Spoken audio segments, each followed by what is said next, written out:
Donc, on va essayer de continuer la série. Là où on s'est arrêté la dernière fois. Donc, l'exercice 3, en ce qui concerne l'atomistique.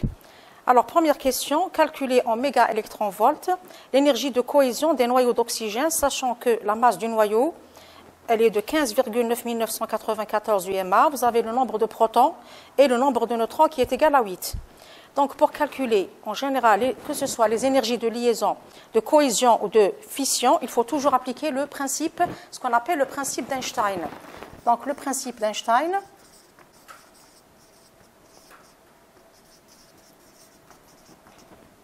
l'énergie, elle est égale au défaut de masse que multiplie la vitesse de la lumière au carré. Donc, le défaut de masse, delta M, défaut de masse. Qu'est-ce que c'est? C'est la masse théorique moins la masse réelle.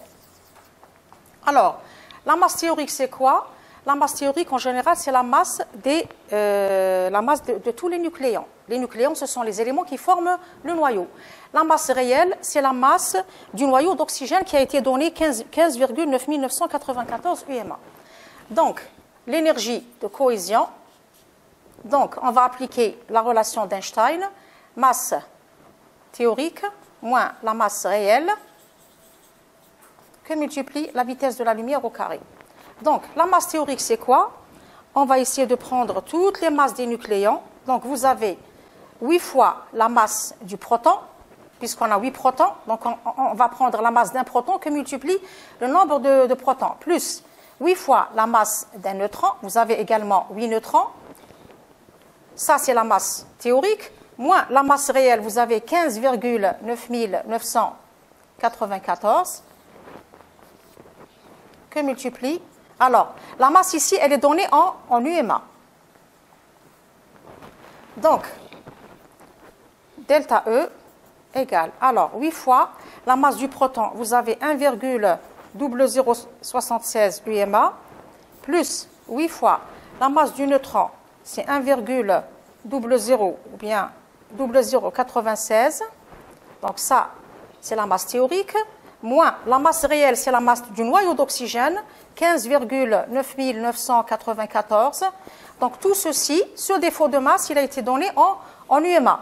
Il faut toujours, pour calculer l'énergie, il faut convertir la masse en kilogrammes pour avoir l'énergie en joules. Donc si vous laissez la masse en UMA, vous n'allez pas avoir l'énergie en joules.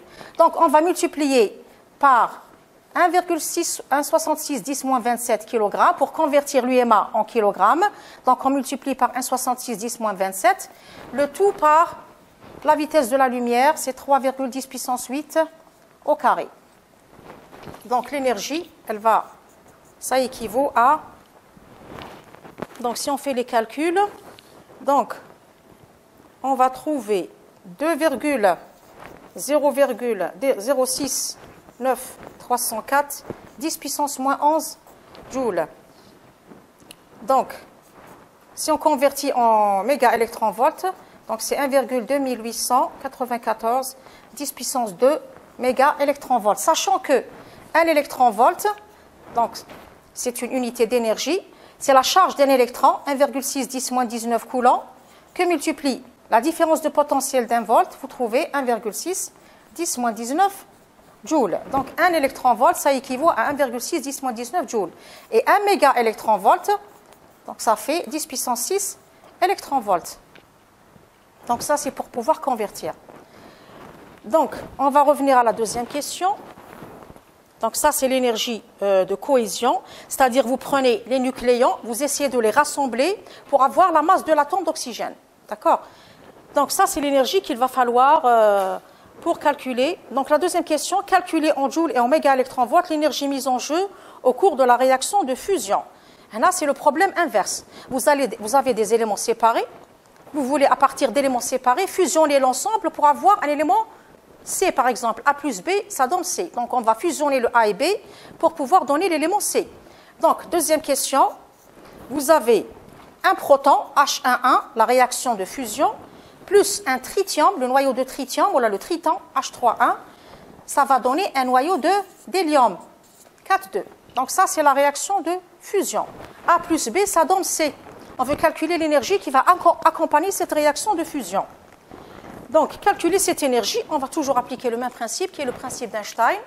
Donc, delta E. Donc, on a delta E. Donc, c'est toujours delta M par C carré. Le défaut de masse que multiplie la vitesse de la lumière au carré. Donc, delta E égale. Alors, la masse, c'est quoi? C'est la somme. Vous avez A plus B, ça donne C. Donc, le A et le B, c'est l'ensemble des réactifs. Le C, c'est ce qu'on appelle les produits. D'accord? Donc, A plus B dans C. Donc, c'est la masse des sommes des réactifs moins la somme des masses des produits. Ça, c'est le défaut de masse. Bien sûr que multiplie C carré. Donc, le défaut de masse, on avait dit que c'était delta M. C'est la masse, la somme des masses des réactifs moins la somme des masses des produits. Donc, le défaut de masse. Alors, vous avez la masse le proton plus la masse du tritium moins la masse du noyau d'hélium. Donc, le défaut de masse. Alors, le proton, vous avez 1,0076 plus la masse du noyau de tritium 3,0165 moins la masse du noyau d'hélium 4,0025. Donc, ça va donner 0,0216 UMA. Donc, il faut toujours convertir les UMA en kilogrammes, comme on l'avait dit tout à l'heure. Donc, le défaut de masse, ça va faire 0,0216 que multiplie 1,66 10 moins 27 kg pour avoir la masse en kilogrammes. Donc, on va revenir à l'énergie. On applique toujours le principe d'Einstein. Donc, le défaut de masse, donc ça va faire 3,6 10 puissance moins 29 que multiplie la vitesse de la lumière 3,3 10 puissance 8 au carré. Ça va donner 3,22 10 puissance moins 12 joules. C'est-à-dire en MeV, en mégaélectronvolts, 20,15 mégaélectronvolts. Donc, avec 1 électronvolt, 1,6 10 moins 13 joules. Voilà, comme on l'avait démontré tout à l'heure. Donc, comme ça, on termine l'exercice 3. On passe maintenant à l'exercice 4. Donc, première question, l'exercice 4. Alors, première question. Calculer pour une radiation de longueur d'onde lambda égale à 200 nanomètres sa fréquence et son nombre d'ondes. Le nombre d'ondes, c'est le nu bar, c'est 1 sur lambda. Ainsi que l'énergie transportée par un photon de cette radiation. Alors, l'énergie du photon, c'est delta E. C'est quoi l'énergie du photon? C'est l'énergie que l'électron doit absorber pour pouvoir passer d'un niveau 1, par exemple, 1 égale à 1, pour pouvoir passer à un niveau inférieur à un niveau supérieur. Donc, on va prendre ici comme exemple le niveau 1 et 2. Donc, l'électron situé sur le niveau 1, si on lui donne une certaine énergie, donc l'énergie, elle vient de l'extérieur par une source quelconque, une source d'excitation, par exemple. Donc, l'électron, il va absorber cette énergie.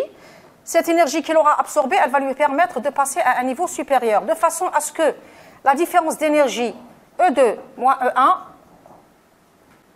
c'est l'énergie du photon, c'est delta E, énergie du photon.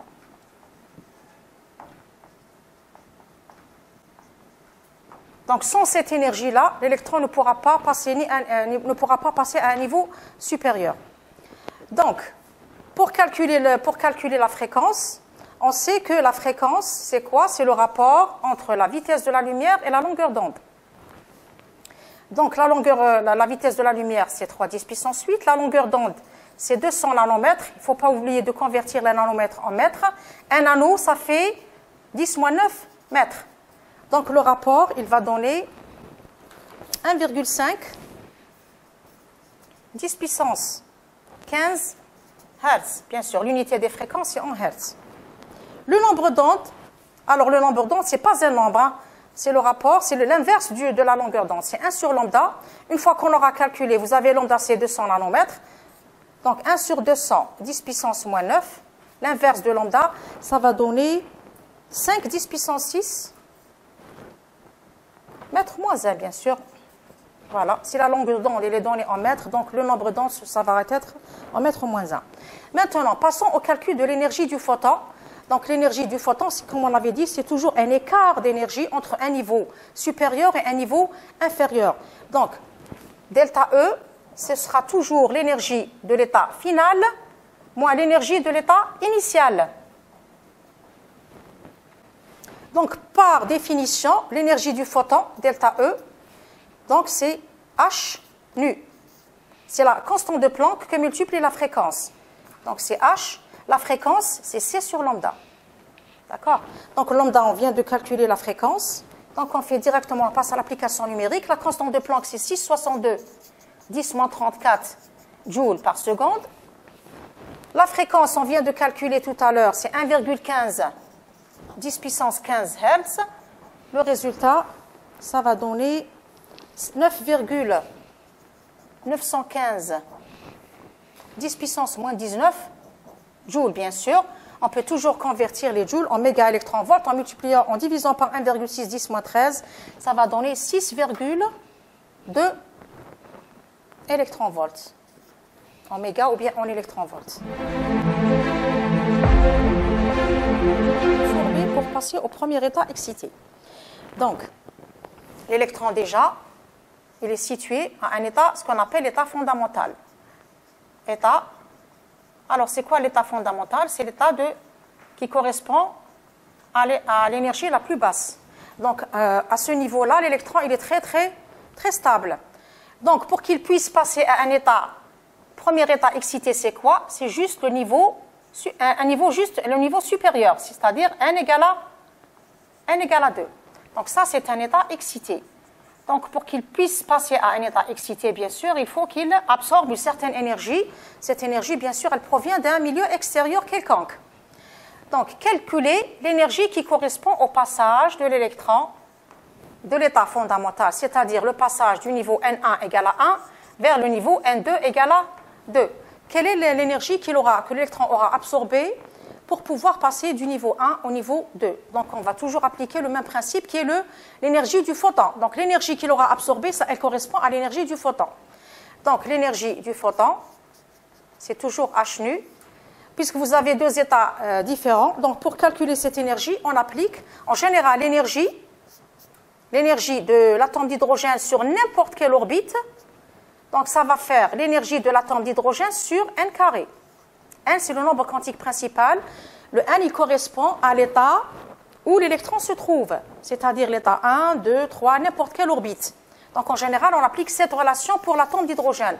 Si vous voulez calculer l'énergie sur n'importe quelle orbite, donc on va devoir appliquer cette relation, l'énergie de l'atome d'hydrogène à l'état fondamental, qui est égal à moins 13,54 électronvolts, sur le nombre quantique principal. Le nombre quantique principal N, c'est le nombre quantique principal. Alors, principal, il correspond à la position de l'électron. Donc, on va appliquer cette relation, donc delta E, puisque l'énergie du photon, ce n'est autre que la différence d'énergie entre deux niveaux, l'énergie du photon. Donc, c'est l'énergie de l'état final moins l'énergie de l'état initial. Ça veut dire, c'est l'énergie du niveau 2 moins l'énergie du niveau 1. Donc, l'énergie du photon, ça va être... Alors, l'énergie de l'électron sur la deuxième orbite, on va appliquer la relation. Ce sera l'énergie de l'atome d'hydrogène sur l'orbite numéro 2 au carré, moins l'énergie de l'atome d'hydrogène sur la première orbite au carré. Donc, ça va faire l'énergie de l'atome d'hydrogène 1 sur N2 au carré moins 1 sur N1 au carré. Donc, l'énergie de l'atome d'hydrogène, c'est l'énergie de la première orbite. C'est ce qu'on appelle l'énergie de liaison. Les énergies de liaison, en général, ce sont toujours des liaisons, des énergies négatives. Donc, on va prendre l'énergie de l'atome d'hydrogène moins 13,54 électronvolts, 1 sur, alors, 2 au carré, moins 1 sur 1 au carré. Donc, ça va faire delta E, donc ça va donner moins 13,54. Alors, 1 quart moins 1, Donc ça va faire moins 13,54. Alors, ça fait 3 quarts. 4, oui, moins 3 quarts. 3 quarts. Donc ça va donner, alors, voilà. Donc ça va donner 10,155 électronvolts. Donc ça c'est l'énergie en électronvolts. On peut toujours convertir l'énergie en joules. Donc ça va donner 1,62. Donc un électronvolt c'est 1,6 10 moins 19 joules. Donc on multiplie cette quantité par 1,6 10 moins 19 joules. On aura la valeur de l'énergie en joules. Donc 1,62 10 moins 18 joules. Voilà. Ça, c'est l'énergie qui correspond au passage, qui va permettre à l'électron de passer du niveau 1 au niveau 2. Maintenant, on va passer à la deuxième question. Alors, quelle est en électronvolts la plus petite quantité d'énergie qu'il doit absorber pour passer du premier état excité à l'état ionisé? Alors, maintenant, on aura un autre cas de figure. Donc, l'électron, il était situé en position 1 à l'état fondamental, il va passer en position 2. Maintenant, qu'est-ce qu'on fait? L'état excité, donc N1 égale à 2, on veut l'envoyer à l'infini. Donc ça, il faut calculer l'énergie qui correspond à cette transition, l'énergie du photon bien sûr. Donc, on va toujours appliquer la même relation, delta E, c'est E final moins E initial. Ça veut dire l'état final ici, c'est l'infini. E infini moins E 2. Alors, l'énergie à l'infini, on va toujours appliquer la même relation. Delta E égale EH sur N au carré. Lorsque N tend vers l'infini, bien sûr, c'est l'état final. Moins EH sur N1 au carré. Donc, le niveau fondamental dans ce cas, c'est premier état excité. Donc, ça va faire. Alors, lorsque le nombre quantique principal tend vers l'infini, le rapport EH sur N carré, il va tendre vers 0. Donc, on aura moins EH sur N1 au carré. Donc, moins l'énergie de l'atome d'hydrogène, l'énergie de liaison de l'atome d'hydrogène au niveau fondamental, c'est moins 13,54 électronvolts. Que divise le N1, c'est 2 au carré. Puisqu'il va passer du niveau 2 à l'infini. Donc, l'énergie, ça va faire 13,54 sur 4. Donc, ça va donner, alors, 3,38 électronvolts, ce qui équivaut à 5,4 10 puissance moins 19 joules. Donc, cette énergie-là, on l'appelle aussi l'énergie de l'ionisation. Ce delta E qu'on vient de calculer, il correspond également à l'énergie d'ionisation. C'est quoi l'énergie d'ionisation? C'est l'énergie que l'électron, qu'on va donner à l'électron pour l'arracher de son orbite et l'envoyer à l'infini. Donc, c'est l'énergie fournie à l'électron pour passer de son état à l'infini. Donc l'énergie d'ionisation, elle est toujours, il faut le signaler, elle est toujours positive. Pourquoi positive? Parce que c'est une énergie que nous, on fournit au système. Donc puisqu'elle provient des milieux extérieurs, donc elle sera toujours positive. Des raies du spectre d'émission qui correspondent au retour de l'état ionisé au premier état excité. Donc ici, on aura le chemin inverse. Donc, premier état ionisé, de l'état ionisé au premier état excité. Ça veut dire que l'électron, il est à l'infini, très loin du noyau, il va retomber sur le niveau 2. Donc, on avait calculé tout à l'heure l'énergie qui correspondait à cette transition. L'infini 2. Donc, l'énergie, on avait calculé l'énergie, on avait trouvé... Alors, delta E, alors elle est égale à 1,62 10 moins 18 joules. Voilà. Donc, il faut calculer, pour cette question, il faut calculer la longueur d'onde de la raie qui correspond au passage de l'électron de l'infini à l'état 2. Donc, comme on le sait toujours, l'énergie du photon, c'est toujours h nu. C'est hc sur lambda. La fréquence de l'arrêt, c'est la vitesse de la lumière que divise la longueur d'onde. Donc, on veut calculer maintenant à partir de cette relation, on a l'écart énergétique, on l'avait déjà calculé auparavant. Le delta E, on l'a. Il faut calculer lambda. Donc lambda, ça va faire quoi? Ça va faire hc sur delta E. Donc h, c'est la constante de Planck. C, la vitesse de la lumière, que divise l'écart énergétique. On l'avait calculé, 1,62, 10 moins 18. Bien sûr, pour avoir la longueur d'onde en mètres, il faut avoir l'énergie en joules et non pas en électronvolts. Donc le rapport, ça va faire... Alors, ça va faire longueur d'onde 30... Alors, c'est 3,678 10 puissance moins 7 mètres, bien sûr. Puisque les longueurs d'onde, en général, ce sont des valeurs très, très infimes, on peut éventuellement convertir les longueurs d'onde en nanomètres. Donc, on va trouver 367,8 nanomètres, puisque c'est des valeurs très petites. Donc, même chose pour l'état 2. Alors, la deuxième question. Alors, calculez toujours la longueur d'onde des raies du spectre d'émission qui correspondent au retour du premier état excité à l'état fondamental. Le premier état excité, c'est 2. N2 égale à 2. L'état fondamental, N1 égale à 1. On veut calculer la longueur d'onde qui correspond à cette transition. N2, alors, de 2 à 1.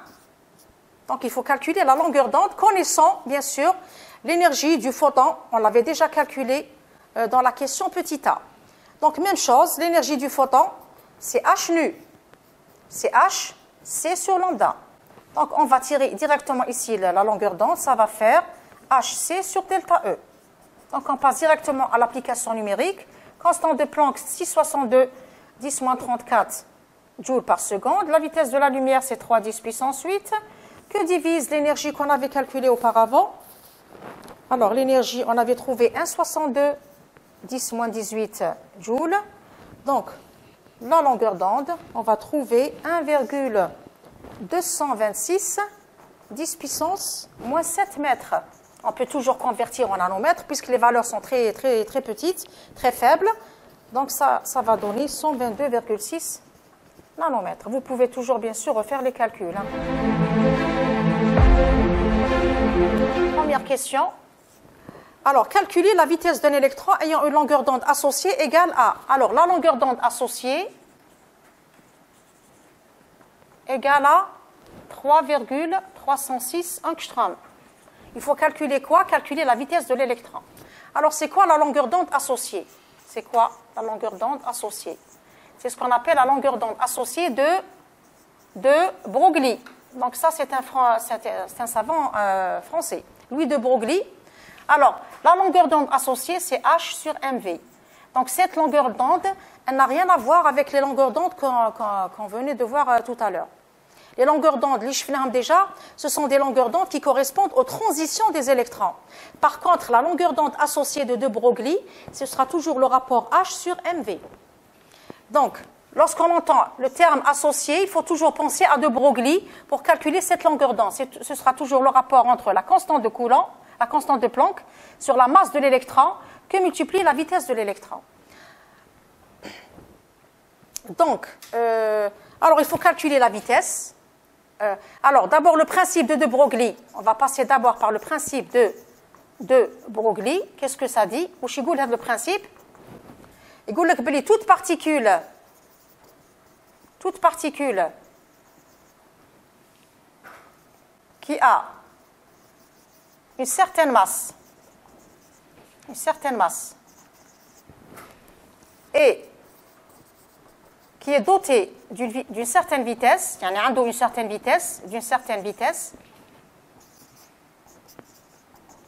vitesse, on peut lui associer une onde. On peut lui associer une onde. C'est ce qu'on appelle la longueur d'onde associée. Je vais donner un exemple. Vous avez par exemple l'électron qui tourne autour du noyau. Voilà.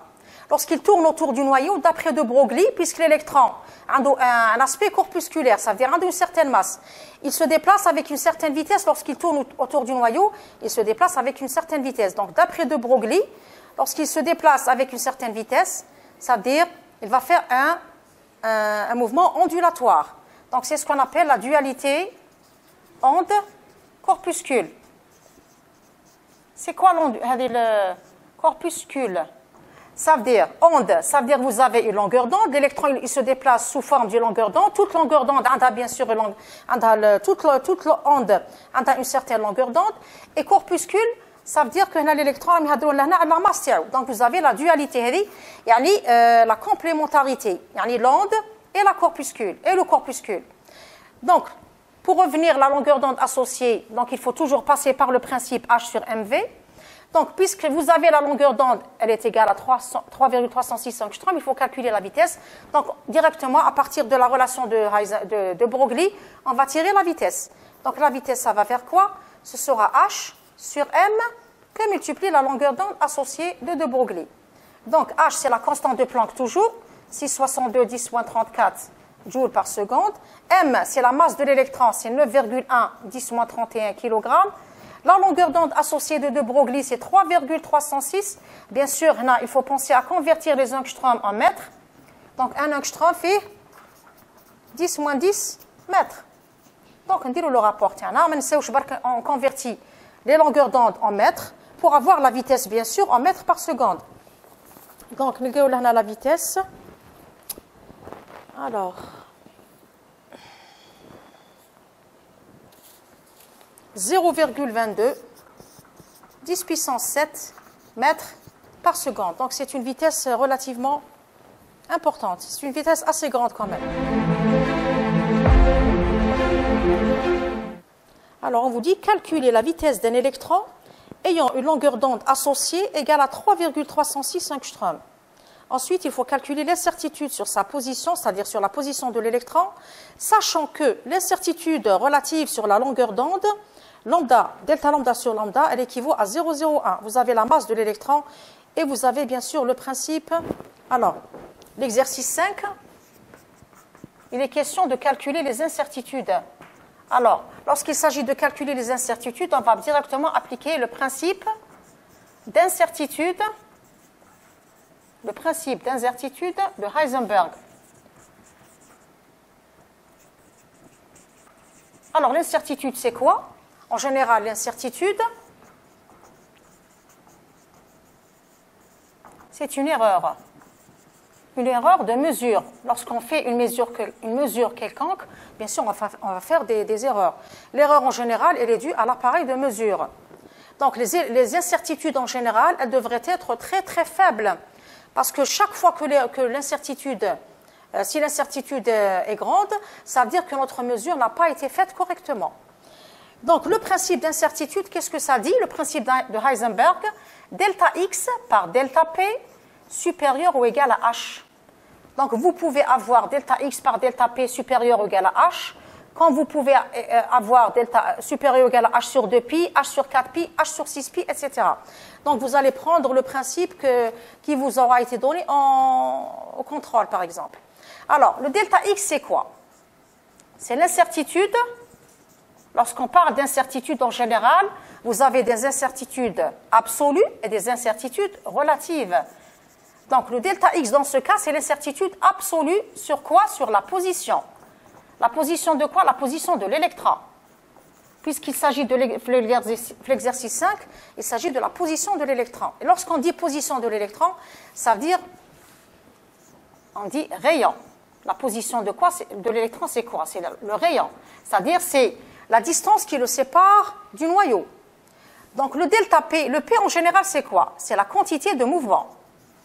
Quantité de mouvement. En général, la quantité de mouvement, c'est la masse que multiplie la vitesse de l'électron. Donc, delta P, c'est l'incertitude absolue sur la quantité de mouvement.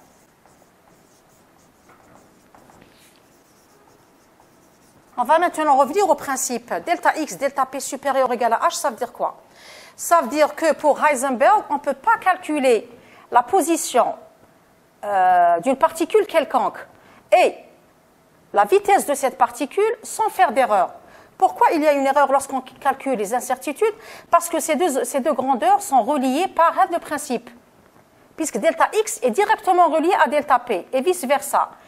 Le delta p, ça veut dire l'erreur sur la vitesse, elle est toujours reliée à l'erreur sur la position. Alors, lorsqu'on dit erreur sur la quantité de mouvement, on va dire erreur sur la vitesse. Pourquoi? Parce que puisque la quantité de mouvement, c'est la masse par la vitesse. Si on veut maintenant calculer l'incertitude sur la quantité de mouvement. Donc, pour calculer en général les incertitudes absolues, on va passer toujours, il faut essayer de passer par les incertitudes relatives. Donc, ça, c'est incertitude relative. Relative, c'est parce que c'est relatif à quelque chose, c'est relatif à la quantité de mouvement. Donc, l'incertitude delta P sur P, en général, si on veut la calculer, sachant que la quantité de mouvement, c'est la masse que multiplie la vitesse, donc delta P sur P, l'incertitude relative sur la quantité de mouvement, ça va faire delta M sur M plus delta V sur V. Donc, pour les incertitudes, on fait toujours la sommation, même s'il s'agit d'un rapport. Donc, il faut toujours ajouter. C'est delta M sur 1 plus delta V sur V. Puisque la masse, c'est une grandeur constante. Donc, toutes les incertitudes sur les grandeurs constantes vont s'annuler. Donc, finalement, delta P sur P, ça va faire delta V sur V. Maintenant, si on veut calculer pour le principe de Heisenberg, on aura besoin uniquement de delta P. On va faire sortir le delta P ici. Donc, delta P, ça va faire quoi? C'est delta V sur V que multiplie P. Ça veut dire c'est delta V sur V que multiplie P. C'est la quantité de mouvement. On va expliciter la quantité de mouvement, c'est la masse par la vitesse. Donc, on va simplifier V et V. Donc, ça va faire quoi? C'est M par delta V. Donc, l'incertitude absolue sur la quantité de mouvement, ça va donner la masse que multiplie l'incertitude relative sur la vitesse. Donc, on va remplacer l'incertitude absolue sur la quantité de mouvement, la remplacer dans l'expression 1, dans l'expression de Heisenberg. Donc, delta X par delta P, c'est M delta V, supérieur ou égal à H. H, bien sûr, c'est la constante de Planck. Donc, l'exercice, il s'agit de calculer quoi? Il s'agit de calculer le delta X. Quelle est l'incertitude sur la position de l'électron? Ça veut dire, quelle est l'incertitude sur le rayon de l'électron? Donc, delta X, on va faire sortir le delta X à partir de cette expression. Donc, le delta X, ça va donner H sur M delta V. Donc, on avait trouvé tout à l'heure que delta X par M delta V, il y a l'incertitude sur la quantité de mouvement supérieure ou égale à H. Donc, puisque nous avons le delta X, ça va faire H sur M delta V. Donc, puisqu'il par hypothèse, l'incertitude relative sur la longueur d'onde, elle est égale à 0,01. En général, les incertitudes relatives, ce sont des nombres abstraits. l'unité. Donc, delta X, alors, puisqu'on a dit delta V, l'incertitude sur la position, on a l'incertitude sur la vitesse. On a dit l'incertitude relative sur la longueur d'onde. Donc, automatiquement, nous avons une relation entre la vitesse ou la longueur d'onde. Donc, la relation, alors, la relation entre la longueur d'onde ou la vitesse, la longueur d'onde associée de De Broglie. Longueur d'onde associée, c'est H sur MV. Quelle est la longueur d'onde et la vitesse? Donc, maintenant, nous avons les incertitudes. Puisqu'on a cette incertitude absolue, comme les incertitudes relatives. Donc, nous avons delta lambda sur lambda, l'expression, c'est delta H sur H plus delta M sur M plus delta V sur V. Pour calculer les incertitudes, il faut toujours faire la sommation, même si vous avez un rapport. Donc, delta lambda sur lambda égale. La constante de Planck, c'est une constante. Ça veut dire l'incertitude, l'incertitude sur la masse également, ça équivaut à 0. Donc, il prend l'incertitude relative sur la longueur d'onde, ça va faire l'incertitude relative sur la vitesse. Ou là, on a l'expression, le delta V. Donc, maintenant, on va le delta V. Donc, ça va faire delta lambda sur lambda qui multiplie la vitesse. Donc, on a le delta X supérieur ou égal à H sur M delta V لهنا نعوضوها بالexpression تاعها هذه اللي لقيناها لهنا. Donc c'est V que multiplie delta lambda sur lambda. Donc delta X supérieur ou égal à A. Alors, H sur MV, alors, donc, c'est lambda. Lambda sur delta lambda sur lambda. Ça va faire, donc, c'est lambda par lambda sur delta lambda. Puisque vous avez delta lambda sur lambda, c'est 0,01. Donc, lambda sur delta lambda, ça va faire l'inverse, yani 100. Donc, delta x supérieur ou égal à 100 fois lambda. Donc, delta x supérieur ou égal à 100 fois, ou lambda c'est 3,306 angstrom, yani supérieur ou égal à 330,6 angstrom. Nous avons delta x supérieur ou égal à 330,6 angstrom. Donc, on calcule les incertitudes en général. Et delta x, c'est l'incertitude sur le rayon. On a delta r supérieur ou égal à 330,6 angstrom. On a vu le rayon de la première orbite à bord, il équivaut à 0,53 angstrom. Donc, quand j'ai comparé le rayon à l'incertitude sur le rayon, ça veut dire, vous avez le rayon, vous voulez calculer l'incertitude, l'erreur qui est le rayon. L'incertitude sur le rayon, elle dépasse largement le rayon. Donc, ce qui est absurde, voilà. Donc, ceci, c'est pas logique, ce qui est absurde. Et en général, toutes les incertitudes, elles par rapport à la grandeur mesurée. Si vous trouvez que l'incertitude, elle dépasse la grandeur mesurée, ça veut dire que déjà, c'est un résultat qui n'est pas logique. Donc, un résultat qui n'est pas logique. Donc, normalement, le delta R, il devrait être très, très inférieur au rayon. On a l'axe. Le delta R, il dépasse beaucoup le rayon. Ça veut dire que c'est un résultat qui n'est pas logique. Donc, il faut que, en général, toutes les incertitudes, il faut qu'elles soient très, très, très faibles par rapport à la mesure, la grandeur mesurée. Il faut calculer la vitesse, ou le delta V, le delta V par rapport au V. Où il y a delta X par rapport à X, delta P, où il y a toute la grandeur, l'incertitude, il faut que l'incertitude soit أضعف من la grandeur اللي حسبتها انت. Première question. Soit l'ion hydrogénoïde Li de plus. Li de plus. Exercice 6.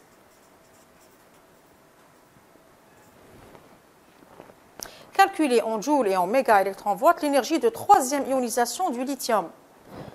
Le lithium, 7, 3. L'énergie d'ionisation, troisième ionisation du lithium. Connaissons l'énergie de l'électron de l'atome d'hydrogène dans son état fondamental. L'énergie de l'atome d'hydrogène à l'état fondamental, c'est moins 13,6 électronvolts. Donc, c'est quoi l'énergie? Alors, c'est quoi un ion hydrogénoïde? Alors, par définition, c'est quoi un ion hydrogénoïde? Donc, un ion hydrogénoïde,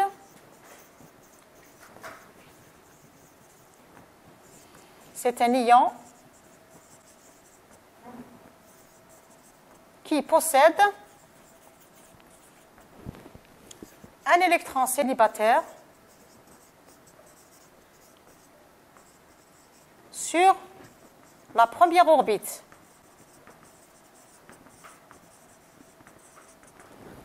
Alors, on va revenir le lithium. Le lithium, 7,3, à l'état fondamental. Donc, l'ion, en général, l'ion hydrogénoïde, il n'existe pas dans la nature. Donc, il faut provoquer, vous prenez un atome, vous lui faites un certain nombre d'extractions, vous aboutissez à l'ion hydrogénoïde. Donc, la nature, mais qu'est-ce que l'ion? Chez l'idéal, elle n'existe pas. À moins que vous fassiez des extractions, un certain nombre d'extractions, pour pouvoir aboutir le chez l'idéal. Le lithium, 7,3. Ça veut dire, 3 électrons, 3 protons et 4 neutrons. Donc, في المدار الأول عندنا 2 électrons, في المدار الثاني عندنا un électron célibataire. Donc, باش نلحقوا لهذا اليون hydrogénoïde, قلنا بلي un ion hydrogénoïde c'est quoi? C'est un ion qui a un électron célibataire sur la première orbite. Ça veut dire que si vous avez, pour l'atome de lithium, vous avez 3 électrons, on va devoir faire la première extraction, نحيو l'électron الأول. Donc, Li plus un électron, ça c'est l'énergie d'ionisation 1. هذا طاقة التشرد الأولى، نحيو le premier électron. Donc, كي نحيو le premier، مازلنا ما لحقناش للشريدة ليون هيدروجينويد، مازال ما لحقناش. Alors واش نزيدو نديرو؟ نزيدو نحيو le deuxième électron. Alors le deuxième électron, on a هذا الشريدة نزيدو نحيو لها ان électron تولي Li2+ plus un électron. هذه طريقة التأين الثانية. Ça veut dire حنا نمدو une certaine énergie pour pouvoir extraire un électron. Alors une fois نحينا le deuxième électron واش يبقى لنا؟ يبقى لنا un électron célibataire و le noyau تاعنا bien sûr فيه un certain nombre de protons. Donc هنا عندنا في النواة عندنا 3 protons وعندنا 4 neutrons. D'accord? هذا بالنسبة للنواة. Donc في الكا هذا une fois درنا les deux extractions وصلنا للشريدة السؤال يقول لك احسب طاقة التأين الثالثة. Ça veut dire une fois توصل لليون هيدروجينويد نحيولو الالكترون هذا اللي يبقى. Donc qu'est-ce qu'on va appliquer? On va appliquer les mêmes relations تاع بور بصح بالنسبة لهذا الشوارد. سما كاين اختلاف بسيط لهنا بالنسبة لزينيرجي. حنا الانرجي تاعنا بالنسبة للهيدروجين واش لقينا الانرجي تاعنا؟ الانرجي في اي مدار لقيناها باللي سي الانرجي تاع لاتوم ديدروجين سور ان كاري. حسبناها قبيل طاقه الربط، الطاقه اللي تسمح للالكترون باش يبقى ثابت في اي مدار لقيناها بسي الانرجي تاع الهيدروجين في المدار الاول كو ديفيز لو نومبر كونتيك برينسيبال او كاري. دوكا بالنسبه للشوارد لي زيون هيدروجينويد، هذا زيون هيدروجينويد الوغ الانرجي تاعهم واش هي؟ طاقه الربط تاعهم تاع ليون سي كيما الهيدروجين سي او اش سور ان كاري بصح نضربوها في زد كاري. زاد وشني هو؟ زد سي عدد لي بروتون، سي لو نومبر دو بروتون. وهذا العدد هذا ما يتاثرش بليزيكستراكسيون اللي راح نديروهم حنا. يعني بالنسبه لهذا الشريده حنا عندنا 3 بروتون لهنا بالنسبه للذره. اون فوا نحينا لي زيليكترون النواه بقات هي يعني vous avez toujours 3 protons quel que soit le nombre d'extraction. D'accord? عدد لي بروتون يبقى ثابت. Donc Z c'est le nombre de protons. Donc باش نجيو نحسبوا طاقة الربط بالنسبة لأي شاردة من هذه الشوارد لي زيون هيدروجينويد il faut toujours appliquer l'énergie تاع l'atome d'hydrogène في l'état fondamental que multiplie Z carré وقلنا بلي Z c'est le nombre عدد البروتونات sur le nombre quantique principal. Ça dépend الشاردة تاعنا وين راهي متواجدة. كي تعود في l'état fondamental كيما لهنا مثلا نحينا لي زيليكترون نحينا زوج وصلنا للشاردة اللي نحوسوا عليها. دوكا نحوسوا نديروا طاقة التأين الثالثة بالنسبة لهذا الشاردة. كون يقول لك احسب طاقة التأين الأولى بالنسبة للشاردة ما نقدروش نحسبوها. ماهيش داخله في البروغرام تاعكم. نتوما عندكم غير لي زينيرجي تاع لي زيون هيدروجينويد كي توصل للشارده هنا يقول لك حسب طاقه التأين. ما يقدرش يقول لك حسب طاقه التأين الاولى ولا الثانيه، هذه امبوسيبل ماهيش داخله في البروغرام تاعكم. دونك وصلنا لهنا نحينا لي دو بقانا ان الكترون هنا نقدروا نطبقوا لي لا ريلاسيون دو بور نفس الشيء غير نزيدوا لو زد كاري برك. دونك نحسبوا هذه الطاقه هنا قال لك حسب طاقه التأين الثالثه وحنا قلنا قبل شنو طاقه التأين؟ قلنا طاقه التأين سي الطاقه. Alors, l'énergie d'ionisation, طاقة التأين, c'est l'énergie qu'il faut donner à un atome, par exemple, pour lui arracher un électron et l'envoyer à l'infini. Et on va envoyer un électron à l'infini. Qu'est-ce l'infini? À l'infini, ça veut dire c'est très très loin du noyau. On taille très loin du noyau. هذه طاقة التأين. énergie تعطيها انت un atome نحيلو تقتل هذاك الالكترون طيشو à l'infini. قلنا c'est une énergie toujours positive parce que انت اللي تمدها لو سيستم تاعك. d'accord. donc هذه الانرجي ديونيزاسيون. هنا السؤال المطروح احسب طاقة التأين الثالثة. طاقة التأين الثالثة نجيو نابليكيو لا ديفينيسيون تاع طاقة التأين. الانرجي ديونيزاسيون واش قلنا هي الانرجي اللي نمدوها للاناتوم باش نحيلو ان الكترون نطيشوها لانفيني وهي نفس الشيء سي الانرجي دو فوتون باسكو لا كان ان الكترون في اون اوربيت عطينا له طاقه سمحت له هذيك الانرجي اللي مديناها له باش نقتلعوه ونطيشوها لانفيني. دونك سي توجور ان écart d'énergie entre un niveau supérieur et un niveau inférieur.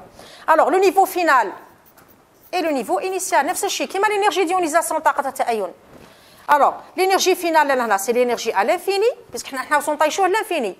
Ou l'énergie initiale, c'est l'énergie au niveau n. C'est-à-dire, où est déjà le شريدة تاعنا l'électron تاعنا وين كان متواجد بعد ما درنا التأين. Donc, l'énergie à l'infini, lorsque le nombre quantique il tend vers l'infini, l'énergie, elle va tendre vers 0, toujours. Donc, elle est toujours, l'énergie à l'infini, elle est toujours nulle. Donc, تعطينا moins En. Alors là moins En هنا هذه طاقة الربط وطاقة الربط اللي نيجاتيف مع النيجاتيف تولي بوزيتيف. يا اخي قلنا طاقة التأين اللي توجور بوزيتيف. Donc, l'énergie d'ionisation, finalement, ça va donner quoi? Moins EN, هي وشني EN؟ c'est طاقة الربط تاع الشريدة. داكور؟ طاقة الربط يعني الطاقة اللي تسمح لهذا الشريدة، تسمح لهذا الإلكترون اللي يبقى لنا باش يبقى ثابت في المدار الأول هذا. احنا هنا المدار الثاني وهذا المدار الأول. دونك باش يبقى ثابت في المدار الأول لازم لنا تكون عنده طاقة الربط. l'énergie de liaison c'est l'énergie totale. alors c'est moins والإنرجي لهنا وشني الإنرجي هذه؟ c'est هذه الإنرجي طاقة الشريدة، l'énergie تاع ليون. c'est l'énergie تاع l'atome d'hydrogène que multiplie Z carré sur N au carré بالنسبة للشريدة. alors moins l'énergie تاع l'atome d'hydrogène في المدار الأول c'est moins 13 هنا عطاوه لنا 13,6 par زاد لهنا كي قلنا عدد البروتونات هنا شحال عندنا من بروتون لهنا بالنسبه للاتوم هذا ولا الشريده سي تو كي قلنا لو نومبر دو بروتون يعني ما عندوش علاقه مع لي زيونيزاسيون دونك سي 3 او كاري والان لهنا شحال الان بيسك الالكترون تاعنا اللي يبقى هذا راه متواجد في المدار الاول دونك سي 1 او كاري رانا في ليطا فوندامونتال دونك تعطينا فينالمون كوا ça va faire 9 fois 13,6 électron volt. تعطينا راح نلقاوها bien sûr une entité positive. Donc نلقاو 122,4 électron volts. Voilà. Donc الطاقة اللي تسمح لنا باش نحيو هذا الالكترون اللي يبقى ونطيشوها لانفيني سي اون انرجي بوزيتيف نلقاو بالالكترون فولت ونقدروا نحولوه bien sûr للجول. ان الكترون فولت في 1,6 10 19 جول نضربوها في هذه القيمه نخرجوا الانرجي تاعنا اون جول. هنا السؤال مطروح يفو كالكولي هذه الانرجي بالالكترون فولت ولا بلو ميغا الكترون فولت. لو ميغا bien sûr alors 1,6 10 19 جول يعني 1,6 10 13 ميغا الكترون فولت. alors نلقاو بالجول alors c'est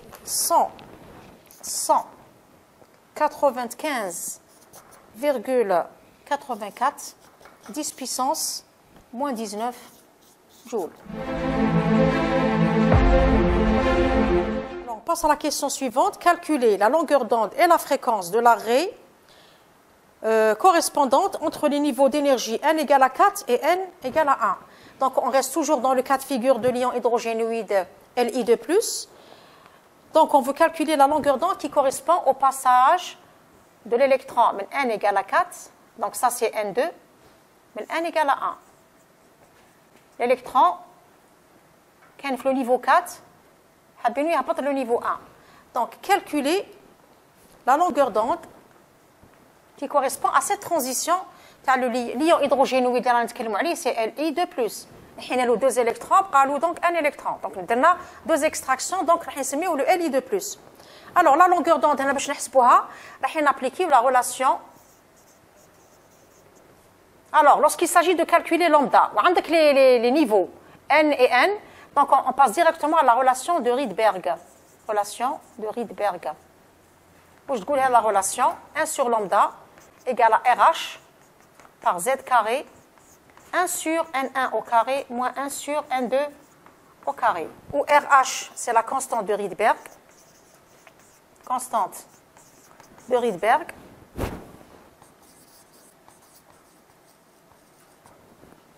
Ou Z qui m'a fait c'est le nombre, toujours, c'est le nombre de protons à Sherida, le nombre de protons. Donc, il faut calculer lambda. Donc, 1 sur lambda, ça va faire RH. RH, l'exercice, c'est une constante. C'est 1,096 10 puissance 7. L'unité taha c'est mètre moins 1.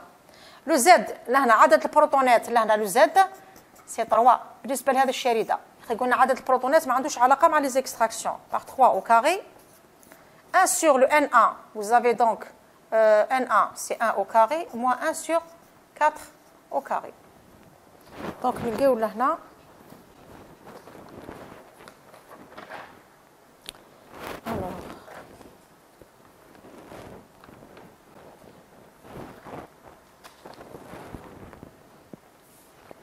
Alors, lambda égale 107,7 10 puissance moins 10 mètres. يعني نقدروا نحولوها لانغشتروم puisque كما قلنا قبيل c'est des valeurs صغار 107,7 angstrom. Donc il faut calculer la longueur d'onde et la fréquence. La fréquence, نعرفوا العلاقة اللي تربط بين طول الموجة والتواتر. Donc la fréquence, كما قلنا قبل, c'est C sur lambda. Donc C, c'est la vitesse de la lumière, 3 10 puissance 8, que divise 107,7 10 puissance, bien sûr. ما نساوش برك نحولوا لهنا les longueurs d'onde en mètres. نلقاو 2,79 10 puissance 16 seconde moins 1 تواتر ولا هرتز كيف. وكان نجيو la question B. La question B. Alors, quelle est, en électronvolts, la plus petite valeur d'énergie que doit absorber l'ion B4+. Regardez que le bord là, le bord à l'échec, le bord 11,5, pour passer de l'état fondamental au premier état excité. Si cette énergie était émise par un photon, quelle est la longueur d'onde correspondante? Donc, calculer quelle est en électronvolts la plus petite valeur d'énergie. Il s'agit de calculer l'énergie du photon, la plus petite valeur d'énergie que doit absorber pour passer de l'état fondamental au premier état excité. Alors, on dit le sharida d'abord. Le verra, c'est le bord 11, 5. C'est l'atome. Ça veut dire qu'on a 5 protons, 5 électrons et 6 neutrons. Donc, on dit,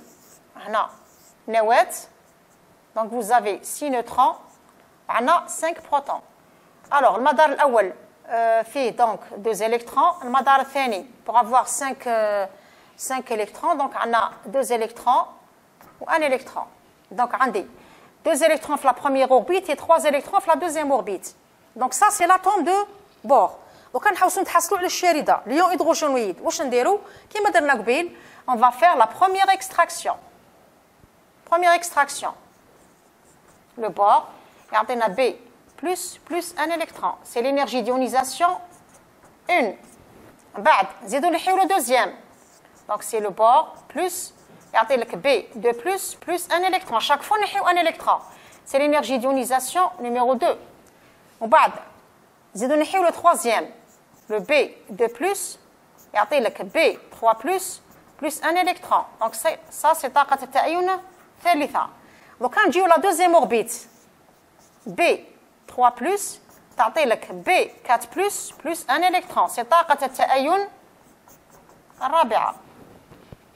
Alors, une fois qu'on a 4 électrons, les 3 premiers dans la deuxième orbite, on a le 4e électron dans la première orbite, il y a un seul électron dans la première orbite, et on a l'ion hydrogénoïde. Donc, il nous a fallu 4 extractions pour aboutir à l'ion hydrogénoïde B4+. Donc, chez B4+, ça c'est l'ion hydrogénoïde. Donc, une fois qu'on a l'ion hydrogénoïde, on va calculer l'énergie d'ionisation. Ça veut dire que l'électron libre. Donc, il faut calculer. Alors, la première, on a calculé la longueur, calculer la plus petite valeur d'énergie que doit absorber l'ion B4+, pour passer de l'état fondamental au premier état excité. Donc, l'état fondamental, c'est n égale à 1. Premier état excité, ça veut dire quoi? N2 égale à 2. Voilà. On veut calculer l'énergie, le photon. L'énergie qui correspond au passage de هذا الشريدة من المدار الأول fondamental, puisqu'il y a déjà في المدار الأول l'électron اللي يبقى هذاك راه في المدار الأول باش يطلع المدار الثاني. Il faut calculer l'énergie du photon. Donc l'énergie du photon, c'est toujours H nu, يعني HC sur lambda égale. Alors c'est toujours كما قلنا E final moins E initial égale. Alors l'énergie à l'état final qui نحسبوها بالénergie تاع l'atome d'hydrogène d'après la relation تاع هذيك اللي شفناها قبيل en fonction du Z carré. قلنا طاقة الربط تاع ليون هيدروجين تاع الشريدة في أي مدار سي EH par Z carré sur N au carré. بصح لهنا بيان سور نراعيو باللي رانا في لو نيفو 2. نعوضوا لهنا le E final c'est E2 ou le E initial c'est E1. Donc E2 moins E1 لهنا c'est E2 moins E1 égale. Alors, E2, c'est EH Z carré sur N2 au carré, moins E1, c'est EH Z carré sur N1 au carré. Nous avons le facteur commun là. Alors, on dit EH Z carré, 1 sur N2 au carré, moins 1 sur N1 au carré. Z, c'est le nombre de protons. Vous avez combien de protons là? Vous avez 5 protons. Donc Z égale à 5. Alors, l'énergie de l'atome d'hydrogène, ça a été donné pour l'exercice. Donc, directement là, delta E, alors, égale. Donc, alors, c'est 5 fois au carré. L'énergie de l'atome d'hydrogène, c'est moins 13,6 électronvolts. 1 sur, alors, 1 sur 2 au carré, ça fait 4, moins 1. Donc, ça a été là, 4,08 10 puissance moins 17. Alors, après conversion, là, donc alors c'est 225 électronvolts. Voilà. Mais il y a 4,08 10 puissance moins 17 joules. Parce que là, quand on l'électronvolt, l'énergie, on a l'électronvolt. On part donc converti, multiplie par 1,6 10 moins 19, on a les résultats en joules. Donc, l'énergie du photon, c'est 4,08 10 puissance moins 17 joules. Donc, il faut calculer maintenant la longueur d'onde qui correspond à cette transition. Donc, l'énergie du photon, c'est HC sur lambda. On va tirer lambda. Donc, c'est HC sur delta E. Donc, 6,62 constant de Planck, 10 moins 34, 3 10 puissance 8 sur l'énergie 4,08 10 moins 17 joules, bien sûr. Donc, nous avons là. Alors, 480. Hein? 4. Et moi, je suis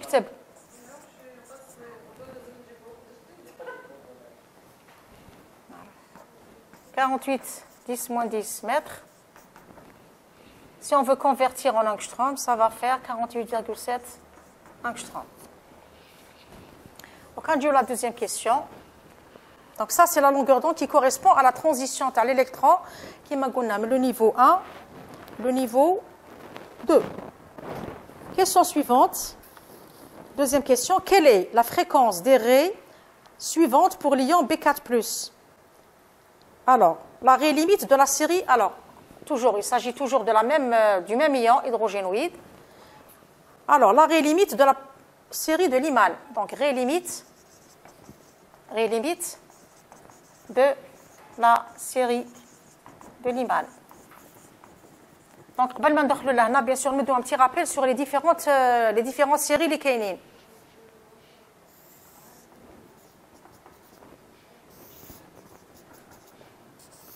Un égale à 3, 1 égale à 4, 1 tend vers l'infini. Alors, si l'électron, il passe le niveau 2 vers le niveau 1, ou bien, s'il tombe vers le niveau 3, il retombe sur le niveau 1, ou bien, le niveau 4 vers le niveau 1, ou bien, le niveau de l'infini, le 1. Toutes ces raies donc, font partie de la série de Lyman. Alors, c'est quoi la série de Lyman? La série de Lyman, ça veut dire que l'état fondamental, c'est toujours 1. N1, c'est 1. Et tous les électrons, ils viennent le niveau 1. L'état fondamental pour Lyman, c'est le niveau 1. La série de Lyman, c'est le domaine, c'est l'UV. Le domaine UV. ما فوق البنفسجي. دركا l'électron تاعك جا من 3 هبط لل 2 من 4 جا لل 2 من 5 جا لل 2 من l'infini هبط لل 2. Donc ça c'est la série de Balmer. Balmer لهنا العامل المشترك. Donc c'est le niveau N1 égale à 2. L'état fondamental de Balmer c'est le niveau 2. هذا مجموع لي غير لهنا يشكلوا la série de Balmer, c'est المجال تاع المرئي, le domaine تاع le visible, المجال المرئي, le visible. عندنا donc Lyman, Balmer, Paschen. Alors, Paschen, le niveau fondamental c'est 3. Paschen. N1 égale à 3. C'est l'infrarouge proche. L'infrarouge, Paschen. بعد عندك bracket, le niveau fondamental c'est 4. بعد بفوند, le niveau fondamental c'est 5.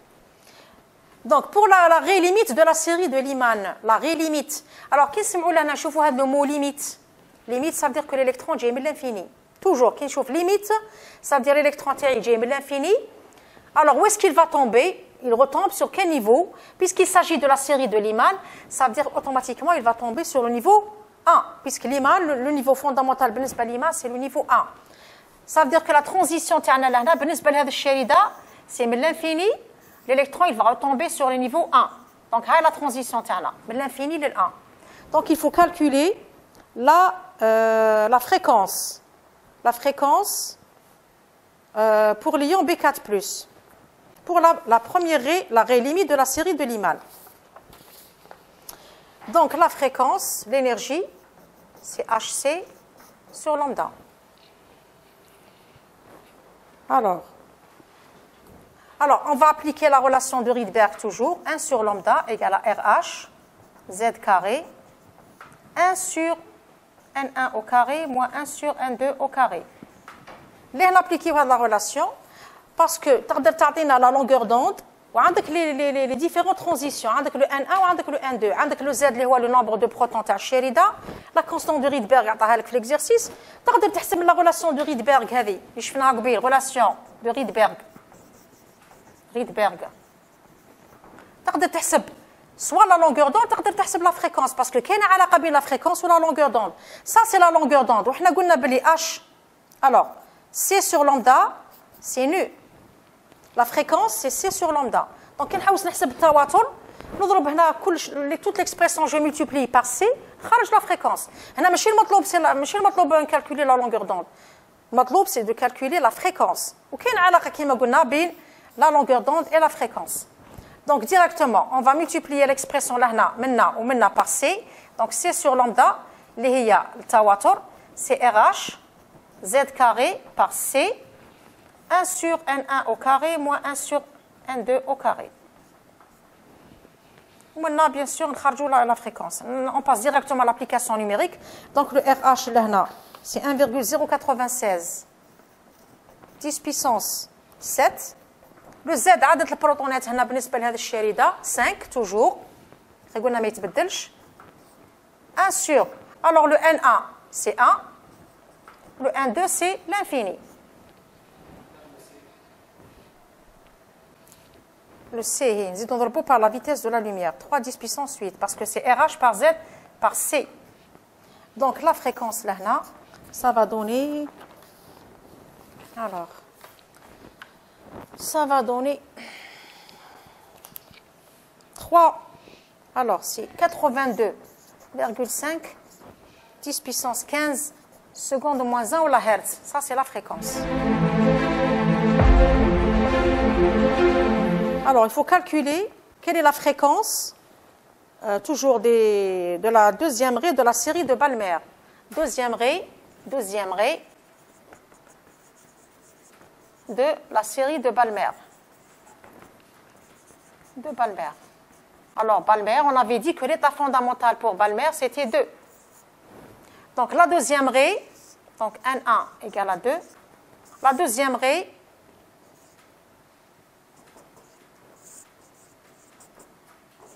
alors, première raie de Balmer, ça veut dire que l'électron, il y a 2. La deuxième raie de la série de Balmer, ça veut dire que l'électron, il y a 4, il y a 2. La troisième raie de la série de Balmer, ça veut dire Jam 5, habat le 2. La raie limite de Balmer, ça veut dire Jam l'infini, habat le 2, toujours. Donc N1 égale à 2, N2 égale à 4. Donc il faut calculer toujours la fréquence. Comme je fais 1 sur lambda, c'est RH. Z carré, la relation de Rydberg. 1 sur N1 au carré, moins 1 sur N2 au carré. Alors la fréquence, c'est C sur lambda. On multiplie de part et d'autre par C. Donc C sur lambda égale RH Z carré par C 1 sur N1 au carré moins 1 sur N2 au carré. On applique, on a 1,096 10 puissance 7, 5 au carré, 3 10 puissance 8. Alors le N1, donc c'est 1, alors 2 au carré, moins 1 sur 4 au carré. On charge directement la fréquence là. نلقاوها alors 15,47 10 puissance 15 secondes moins 1. تبقى لنا la dernière question لهنا. Calculer, troisième question. Alors, troisième. Alors, calculer l'énergie de cinquième ionisation du bord. Alors, énergie, ionisation 5. Du bord, ça veut dire, toujours on a bichet à 4 plus, le dernier électron qui reste, P5 plus un électron. Donc ça, c'est l'énergie de cinquième ionisation du bord. Donc, alors, l'énergie d'ionisation, c'est l'état final, moins l'énergie à l'état initial. Donc, l'énergie d'ionisation, finale, c'est toujours l'infini, puisque l'électron dit l'infini à le niveau quelconque, donc c'est moins EI, moins EN. Donc, c'est moins. Alors, EN, ça, c'est l'énergie de liaison de l'ion hydrogénoïde. Ou l'énergie de liaison de l'ion hydrogénoïde, je vais appeler EHZ carré sur N carré. Donc, c'est moins. Le EH, c'est moins 13,6. Le Z, c'est 5 au carré. Le 1, c'est 1 au carré. N, c'est l'état fondamental de la chérida. Donc, طاقة التأين يعني تبقى لنا هذا الالكترون اللي يبقى نحوسوا نأينوه نحيو الالكترون اللي يبقى نابليكيو ديريكتومون لا ريلاسيون تاع لا ديفينيسيون تاع لينيرجي ديونيزاسيون سي لينيرجي تاع ليطا فينال مو لينيرجي تاع ليطا وين متواجد الالكترون ديجا. دونك لينيرجي على ليطا فينال كي شفناها زيرو. طاقة الربط في أي مدار من المدارات بالنسبة لهذه الشوارد سي لينيرجي تاع الهيدروجين كو ملتيبلي زد كاري سور ان كاري توجور. مع الموا هذا بيان سور الانرجي تاعها تخرج لنا بوزيتيف بيسكو قلنا سي اون انرجي ديونيزاسيون اللي توجور بوزيتيف. دونك تخرج لنا فينالمون لهنا الوغ تخرج لنا 340 électrons volts.